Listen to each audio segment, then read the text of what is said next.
La ligne haute tension de Tubi-Tubidi, fortement menacée d'effondrement par les ravins se trouvant non seulement à la cité minière de Boya, mais aussi sur l'axe Mbujimayi-Boya, tronçon compris entre la cité de Miabi et Chibwe. Le vice-gouverneur du Kasaï-Oriental s'en est rendu compte samedi 7 mars 2026.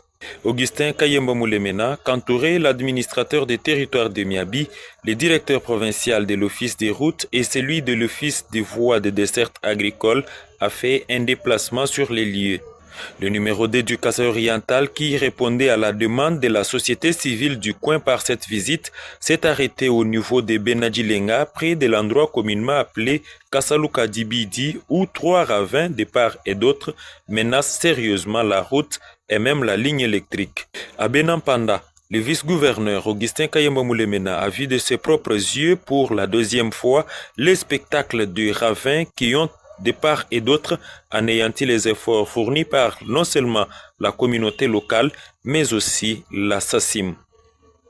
Il s'est rendu également à Benamukendi, à quelques mètres de la cité de Boya, où un ravin a presque tout emporté comme habitation.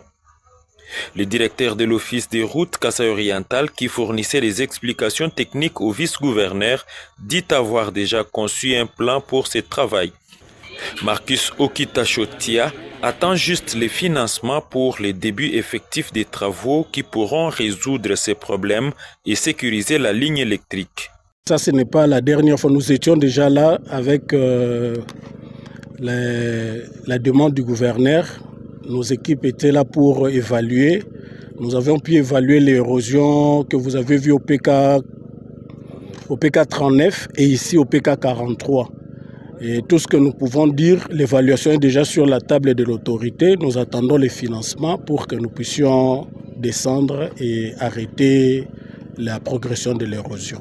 Telle que celle de Boya, c'est la construction des collecteurs. En fait, il faut recueillir les eaux, les ramener au bas fond pour éviter le phénomène érosion.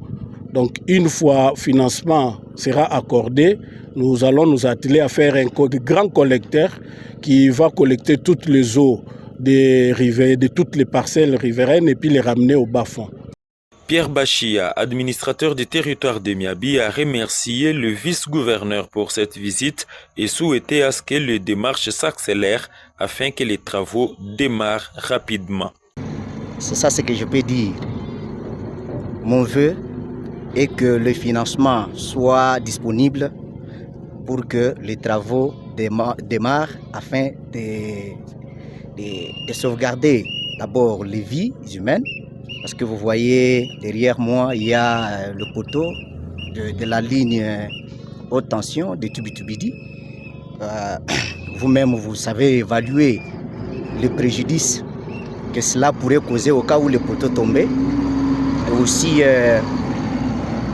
dans l'autre aspect, le développement.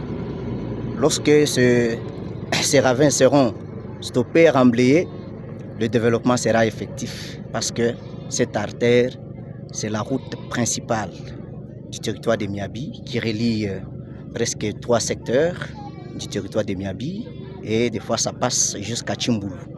Augustin Kayemba Moulemena, vice-gouverneur du Kasaï-Oriental, encourage la population du coin tout en promettant une solution à cette situation.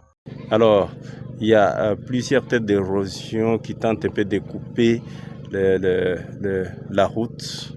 Ce qui a fait qu'en tant qu'autorité provinciale et deuxième personnalité de la province, je ne pouvais pas me limiter seulement à ce que j'ai entendu dire, ou soit au mémo qui nous avait été déposé au gouvernorat.